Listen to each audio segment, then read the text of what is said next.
Right then, first ODI between England and India is minutes away from starting, and a cricket match in England can never be full without the talk of rain around. We've had rain for some time in Bristol, but at the moment it seems that there's no rain, although there's cover on the surface.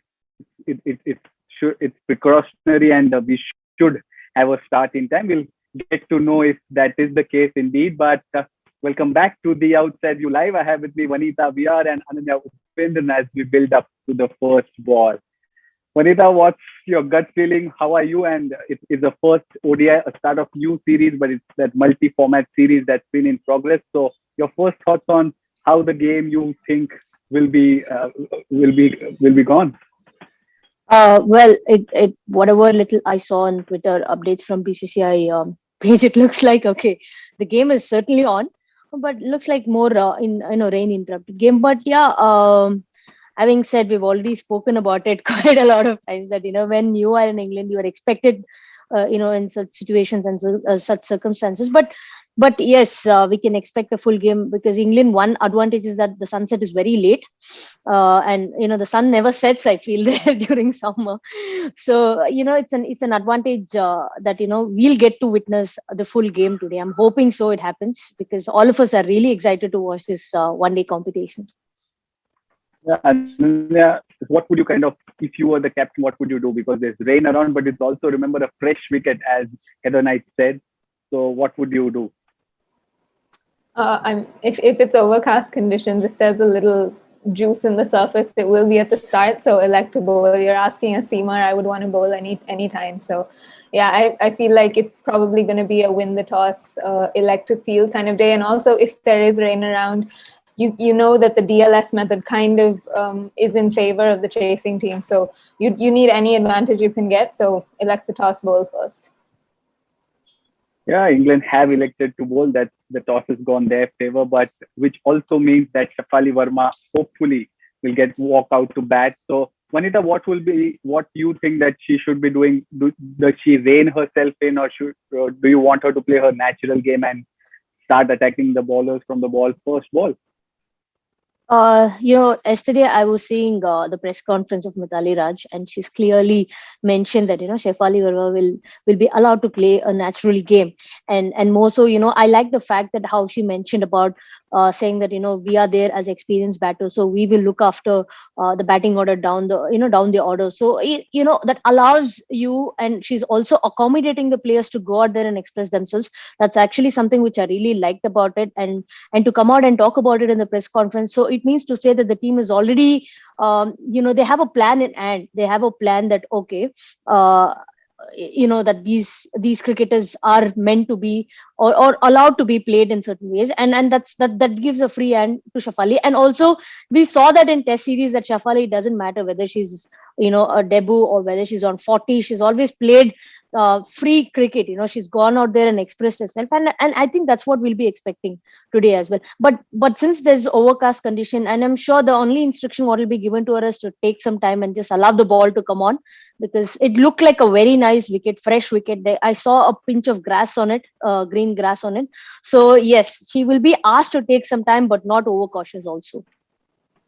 Indeed, and Heather Knight, of course, confirmed yesterday, which is also the case today, that Sophia Dunkley will make her first appearance in ODIs. And it's almost been a turnaround of sorts for Dunkley, isn't it? We've been almost waiting for her to play the T20Is when she was when West Indies were in England, and Fran Wilson continued to keep her out. But here we are at the start of the English summer. Sophia Dunkley is already that first name in the team sheet. Yeah, well, I think Sophia Dunkley's case it's probably a case of she's taken the opportunities that have come her way. She's done everything that she could possibly do to make sure that she's playing in that 11. When she got a game against the West Indies, she didn't get much of time to bat, but she saw her team over the line. That was very important. And she played through that New Zealand series as well. So she's taken every opportunity that's come her way. She's made sure that she's got runs when, whether it's domestic cricket, whether it's, those A games that they did play in the intra-squad games. So, I mean, I think she's definitely earned her place. Like I said earlier, she's a form player, and it's really, really hard for England to ignore her at this point. Vanitha, how easy or otherwise it is when you kind of already played international cricket and then you make your debut in another format. We're talking about Dunkley, who's played enough T20Is. She's made her Test debut, and the ODIs are her sort of last format debut. So should her nerves be at ease, or what's that feeling like?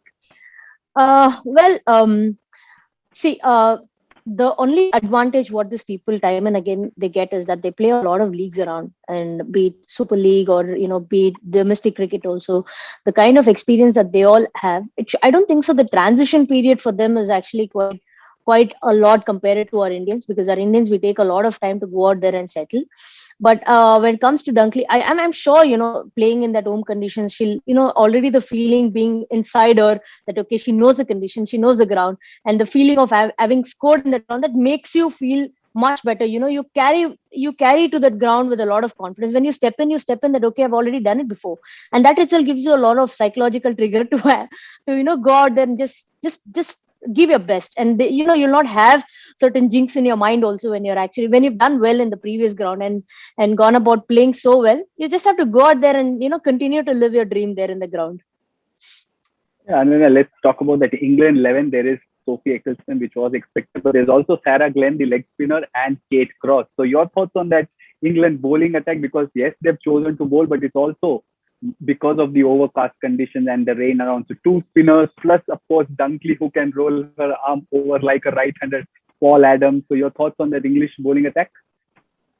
Well, they do have four very strong seamers. You have Anya Shrubsole, Kate Cross with the new ball. I think Anya Shrubsole, Catherine Brunt with the new ball, and Kate Cross as a backup. And then, of course, there's Natalie Siver, who's kind of really come leaps and bounds in the last year with her bowling. So they've got a very, very strong seam contingent. And then, of course, Sophie Eccleston and Sarah Glenn have kind of become England's spin twins. They are very effective in white ball cricket. So while the overcast conditions may have forced or may have, tempted them to bowl first, they do have a very, very strong bowling attack. I think Kate Cross bowled very, very well through that test match. Probably didn't get the rewards that she would have liked, but in that first innings especially, I think she was one of their better bowlers. So I'm surprised that they didn't go with Freya Davies, but it's probably also because Cross showed a lot of promise through that test match.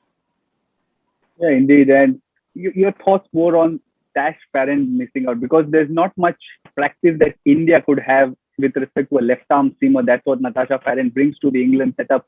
So what could England have thought about when they kind of left out Farren? See, look, I think when you think about Tash Farren, she is an out-and-out swing bowler. So you'd ideally want to give her that new ball. But right now, with Anya Shrubsole in that lineup, I think it's really hard to take the new ball away from Anya Shrubsole. And Catherine Brunt over the last year has looked very, very good with the new ball. I think it'd be very hard again to take the new ball away from her. So to bring in Tash Farren, ask her to bowl one change, I think would probably you wouldn't be utilizing her talents well enough. So I think Cross and Davies are both very good change bowlers, seam bowlers who hit the deck. So they're probably better off bowling with a semi-new ball. And I think Tash Farren only got those games in New Zealand because Shrubsole wasn't there. And while I'd be very, very excited for her to play, I think she'll be very effective against India, like you mentioned, because they're not used to that angle. Also because she moves the ball a great deal.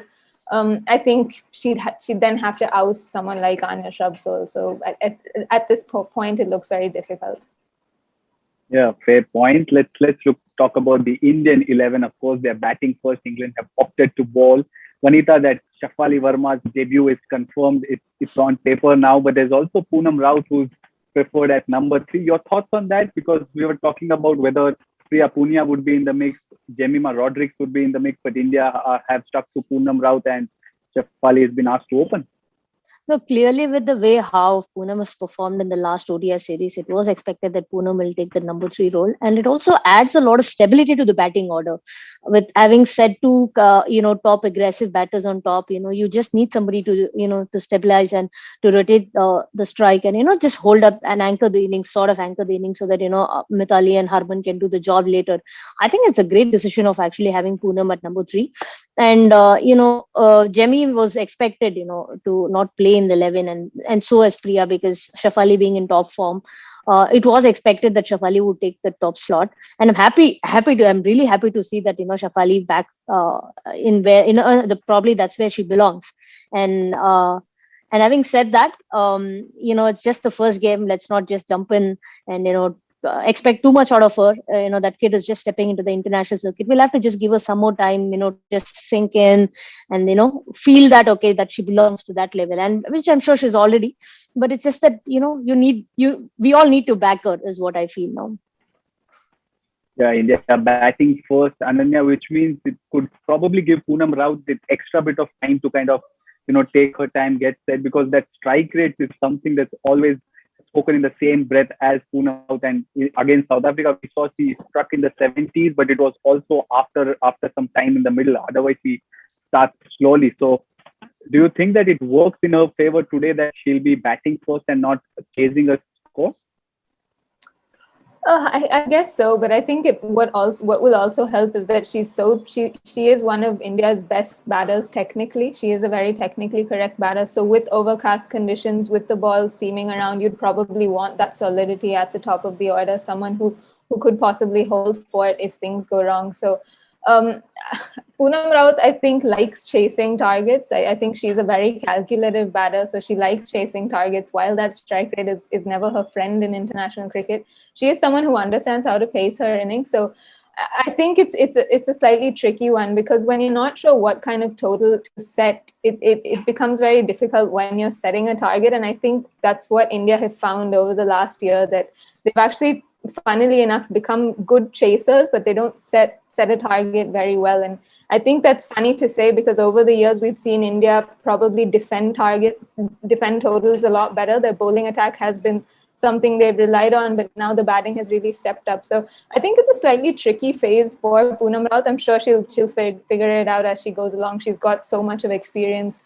She's had so much success at the international level, but I'm just keen to see how she goes about it today, because like you said, that strike rate has never been her friend. So I think she'll have to amp it up a little bit. She is always much quicker once she crosses 50, but she'll need to find a way to probably be a little more proactive at the start of her innings.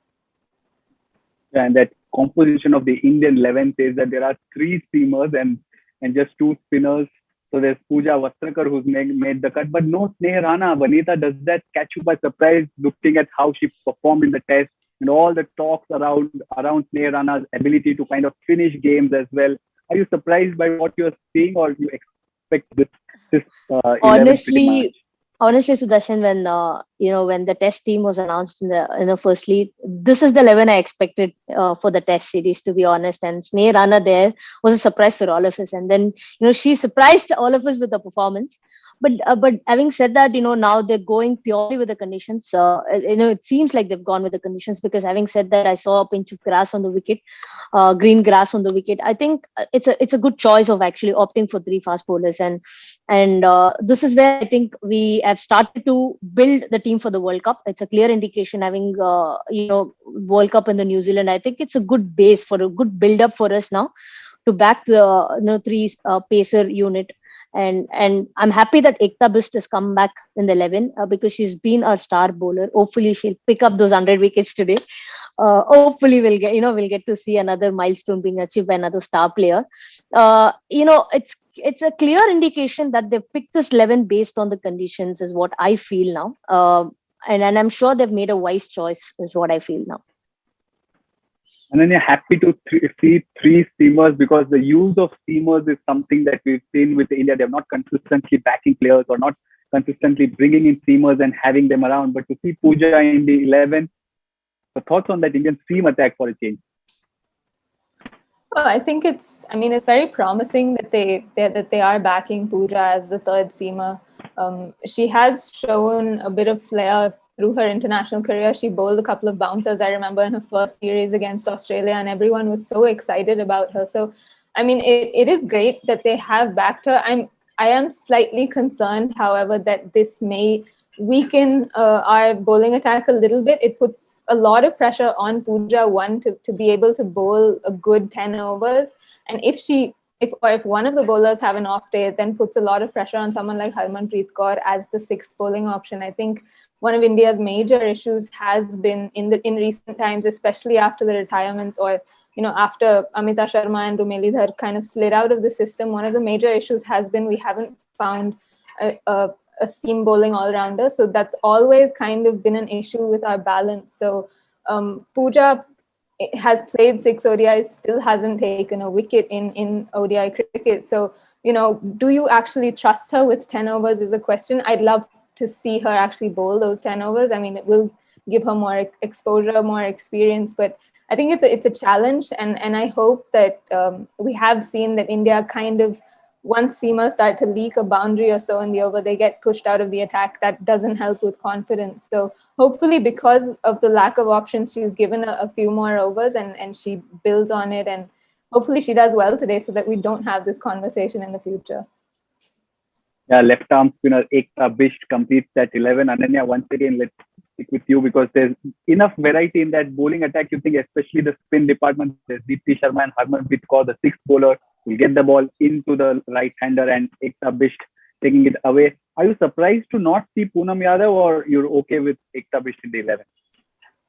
I think, Vanitha mentioned this in the previous show as well, that it's probably form that's been the reason they're picking these bowlers. They've seen something in the nets. And I think, England have always done a lot of practice to face Poonam Yadav. We know that their batting coach has been sitting on his knees and kind of tossing balls at them. So they've done a lot of specific practice to face Poonam Yadav. And I think they found solutions against her. Of course, she's an excellent bowler, so I'm sure she went back and did a lot of work. But I think you don't do as much specific practice for someone like Ekta Bisht because it's harder to, I think, replicate someone who's that short, skiddy. She has a very strange trajectory. So I probably think that's something that's worked in her favor. Also, she's done very well historically in England. She has a fifer in England. She's done well against England as well. So again, one of the interesting things for me is she is probably one of the easiest bowlers to sweep. England are very, very good at the sweep. So I think it's going to be, how India set their fields, how they manage, to stop that shot against her. But Ekta Bisht is a fantastic bowler. She's got 96 wickets to her credit. So hopefully she's, able to get those 4 quickly, and 4th Indian to achieve that milestone will be great. And 96 wickets for Ekta Bisht as opposed to 70 odd for Poonam Yadav. Vanitha, where do you stand on Ekta versus Poonam as far as this ODI unit is concerned? See, my heart really goes out for Poonam Yadav, to be honest. She's a very hardworking cricketer. I've seen her very competitive. But right now, the circumstances is such that, they can accommodate out of this 2 only 1. And I'm happy that the combination that they picked up, I always love to have an away going bowler. And we know for the fact that Ekta can do both. She can bring the ball in. She can take the ball out also on occasions where, it assists the spin. But, I'm, like I said, based on the form is what they picked this team very clearly, and based on how you're going out there and bowling, your intent, and the way how you're preparing, the preparation also, because they had a lot of time after 1 day. As I'm sure they've given a lot of thought about picking this 11, because whenever you field in, you want to field in the best 11 the start of any series. So maybe Ekta has done really well in whatever intra squad or the net session that they've gone. And also I think they've seen how a left arm and spinner has troubled our Indian batting unit the first test. I think that also could be one of the factors where they've opted for a left arm spinner. And also with the white ball, they're always attacking at you, and it's a good option to actually have Ekta in the setup is what I feel. And just to jump in, picking up on what Vanitha said, I think the other thing is we did see a tinge of grass on the surface. So that the ball is probably not going to turn as much. So on a surface like that, I think Ekta Bisht is probably going to be trickier. She does skid the ball on. Yeah. She does have a very good arm ball. So that's probably, again, conditions playing in her favor. Right then, so Ekta Bisht over Poonam Yadav, that's what the 11 is. Pooja Vastrkar is also there. So once again, it's a lengthy batting lineup for India, not up till number 11, but sure up till number 10. So let's kind of move towards putting both of you in a spot with our predictions. Vanitha, you are the batter, so you will open for us. So your thoughts on how long will the Indian openers last and what kind of score will India get? I have a very strong feeling that we'll get off to a flyer with Shafali being there on top, and that's what I want to see as an Indian fan. Keenly watching Shafali from a long time now. I really wanted to get off to a good start. And having said that, there's a lot of strength and depth in a batting is what I see now. We have batting till the Tanya also can chip in, and then Shika also can bat in till the end. And I saw in the test match when she came out to bat in the second innings, I really liked the focus and intention that she really wanted to spend and get some runs. So I'm happy Shika showing that kind of keenness to bat, and that also adds a lot of strength to our batting unit. And I'm looking somewhere around 250 to 270 today. And anything above that is a bonus. And anything below that, I think India will have to bowl really well, really tight, which we are prepared. But let's hope, and let's hope that we get off to a flyer. And then your thoughts on what's going to happen in this first innings? I'm going to be a little bit more pessimistic. As much as I want to see 270, I feel like India are probably going to get around 235. That's something that it's kind of been the score that we've been around for the last couple of years. So I feel like, knowing that we are slow starters in series, I'm going to go with around 235. So names now: performer from India, performer from England. Vanitha, for this innings. I am picking Mithali Raj today because I always want to get her those runs, because I feel that she'll come out really well. And for England, I think it'll be Knight. Okay, Ananya, your thoughts? I'm going to stick with Mithali Raj. I like that prediction. She always loves playing in England, so runs for her. For England with the ball, I'm going to pick maybe Anya Shrubsole. Overcast conditions, ball swinging in. I feel like the Indian batters may have some issues there. Right then, Mithali Raj and Anya Shrubsole and Heather Knight, these three are the names. We'll pick up this conversation in our mid-match show, so do join us for that on the Outside View Live. Thanks, Vanitha. Thanks, Ananya. See you then.